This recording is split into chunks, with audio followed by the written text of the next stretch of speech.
What's going on, everyone? I'm just gonna do a just a brief video while I'm hanging out while I got the minute to, I guess.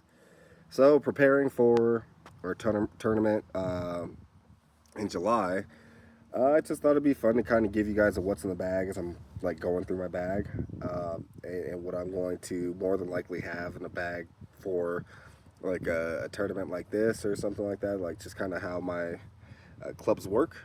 So I'll go through some of those, and we'll start at the top of the bag. Just sitting here at work and just ran some errands, and on my lunch, just figured I'd do this with you guys. So let's start at the bottom. So right now, I've got a weird setup right now.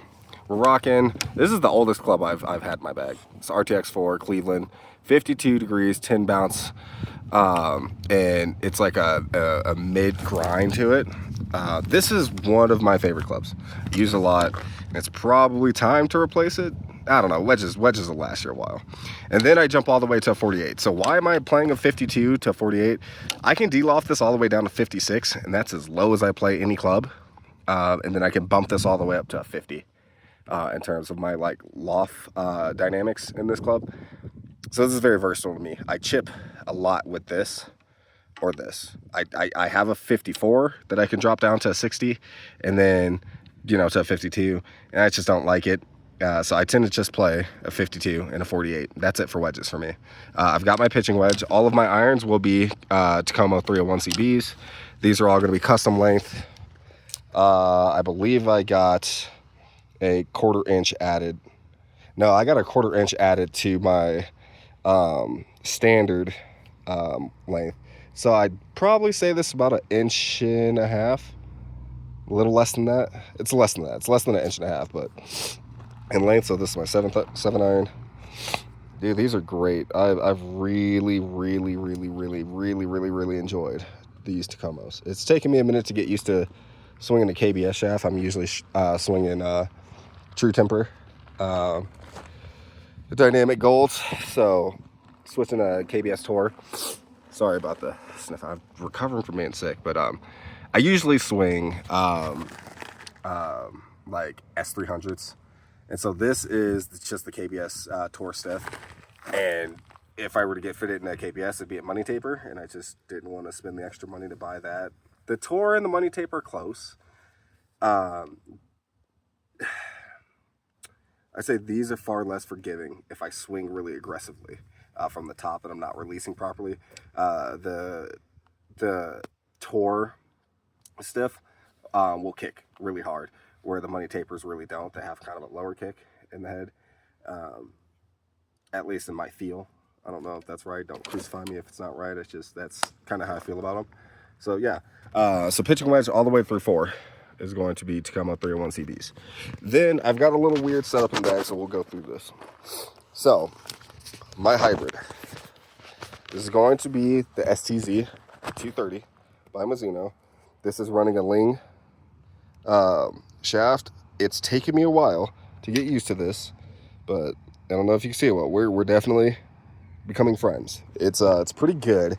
These Ling shafts are not bad. They're extremely good. They're very expensive, and I got this for a really good deal. But they are just they take a minute, at least for my swing style. But I've got it down, and I love that club. Moving back towards the top of the bag, we've still got the Ignis fairway wood, the 7 wood from Tacoma. We've really gotten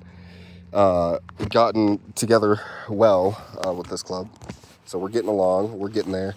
Love having a 7 wood. I hit this about 270 max, which is pretty nice off the ground. I don't really play it teed, but I'm sure teed would probably get a little more out of it. And then there's some weird stuff going on here, okay? So this is another hybrid. This is a special hybrid for me. This is a TSI 2 hybrid. This is a 4 hybrid at 21 degrees. Now, the funniest thing about this is I, on average, hit this club about 270 to 280. So this is actually playing in place of my 3 wood because I broke my 3 wood. And I have another one. I've got a Callaway 3 wood, and I just kind of don't like it. I don't dislike it. It just goes a little too far, and it starts to lose a little bit of control. So this is reliable. I can play it from high rough. I can play it from a lot more scenarios than I can a 3-wood, typically for me. If I'm going to change anything, this is going to get changed for a 5-wood, and they'll probably be about the same. And I'll have a 7 to 5 wood in the driver. So, and then driver, you guys know, I've been using this for a little over a year now. The JPX 900. This is classic. This is very, not super new. This is a pretty old Mizuno, but this is my favorite club in the bag. This thing is so good. All of the weight adjustment that I have. I'm playing this very aggressively right now. It's neutral, and I've got like a mid-weight, and it's at 7.5 degrees. And I played an event on Monday, and my longest drive was 360 yards with this thing. Dead middle of the fairway. It just does what I want it to do. It's workable. It's really good. I love this thing. Love this thing.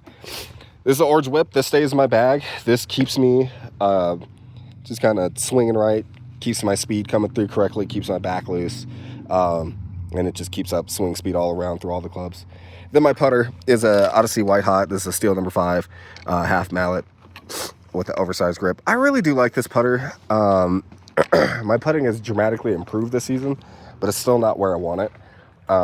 And that putter's been super helpful in getting it there. So I'm not going to blame the putter. It's me. I got to practice with that more. But we are getting to know each other quite well. So I keep on the side. I keep a groove it. Keep all my grooves clean. I've been trying to be better about that.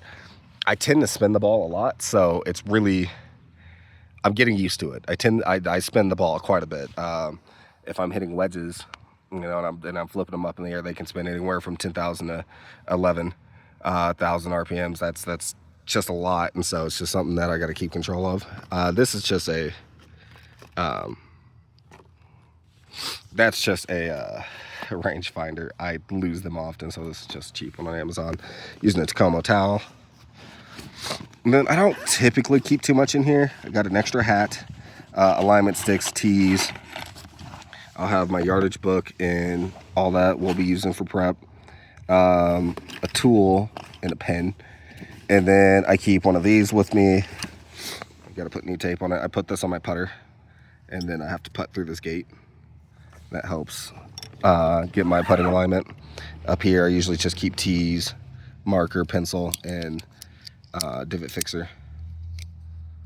So there's that. The golf ball changes quite a bit. Right now, it is switching to the Divide Q-Star, or Z-Star, I'm sorry. Liking these. I'm liking playing high vis balls again, just because out here in general, this is what you tend to see. So, yeah, I just try to keep that good. This usually keep gloves in here, extra tees, whatever. This is a yardage book from Mariana Butte. So if they've got course guides and stuff like that, I'll usually keep those. And shoes. I do not remember the name of these. These are amazing, though. I love them. I tend to only wear Adidas. These are light strikes. I just don't remember which model they are. But they are stupid durable and super comfy. And then this has a coating, so they're waterproof as well. And then this extra glove always stays in my bag. I just took it out. So then I actually keep things in my car as well. This is a shag bag for when the boys have practice.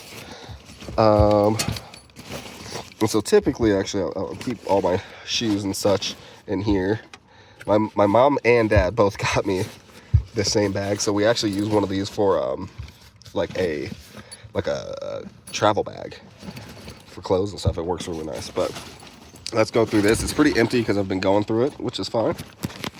So I usually keep an extra towel. It's up front because it was wet and I brought some stuff home. Got extra Tacoma hat, 3 under. I keep extra hats in here. I usually keep extra tees in here, but I'm running through those. And then I got to get some more gloves. Keep extra gloves in here. Keep extra towels. And keep all that stuff. Sometimes I'll keep ball markers, extra stuff in here. It's really nice to have. It's just nice. I'll look at what I need for the round or for the day as soon as I get to the course, and I'll have it prepped for me in this little travel bag. Like I said, at the bottom here, I keep shoes, and then I've got this little thing that my pops got me as well. It's pretty cool. It's got some extra stuff in there. Sometimes I like to get out there and just count it out.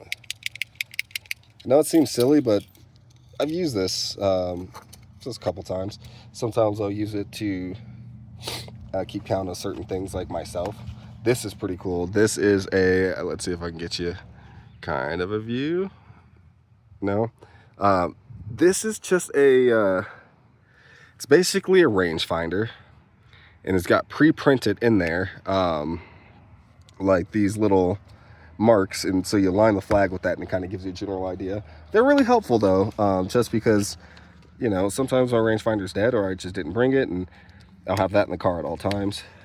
Here, this is a little pop-up groove cleaner set. This is really cool. It was really cool. I thought it was really thoughtful. These come with some golf balls in there. I'm sure this is nothing but more, maybe even a two-piece. I'm not gonna play them. They just hang out in there. It's the only thing I'm picky on is my golf balls. The feel for me matters, and the flight matters. And then this keeps extra tees. I don't know where the divot or the ball marker is, but of this divot fixer, but that stays in my car as well, just in case I need it. I utilize that a lot if I'm coaching and let's say some of the students don't have for their tournament, they don't have certain things. Well, I'll have it in here so they don't have to go in the clubhouse and spend extra money that they don't need to spend. I'll give it to them and buy it for them. And then here's this is 60 probably. Now here's my 54, and then I keep a 60 in the car as well. Depending on the course, depending on the location, those things will change. So I keep them in the car, and then I can make some changes from there depending on what's needed. But yeah, I just figured I want to do that. Just kind of give you guys a what's in the bag. I don't know, I like doing those. Let's see, do I have anything else in here of interest? Not really. Keep a water bottle in there and all that good stuff for when I'm out on the course. But yeah, not too much. Very excited, and I've gotten a lot of support from all of you guys, and I really appreciate that. It's going to be really exciting. I don't have any, you know, preconceived expectations going into this event. If I lose and get my butt kicked, I lose and get my butt kicked. But I think there's still plenty of knowledge to be had from even losing. So we're gonna go out there and compete, and that's all we can do at the end of the day, is get out there and try our hardest to go out. I don't know, you know, there's not much else to be said. You know, then that's our whole goal, is to get out and compete. So anyway, I just wanted to give you that. Tomorrow we're going to be going to a practice round, and I might be able to film some stuff and get you some content out there as well, so that could be really fun. But anyway, thank you guys for watching, and thank you guys for being so prominent with the channel, and hopefully I can get you guys some more content out soon. But if not, hopefully I see you guys in the next video. And yeah, I'll keep you posted. I don't know, nothing's changed so far. We still plan on playing, so just stay tuned. We'll catch you guys later. Peace.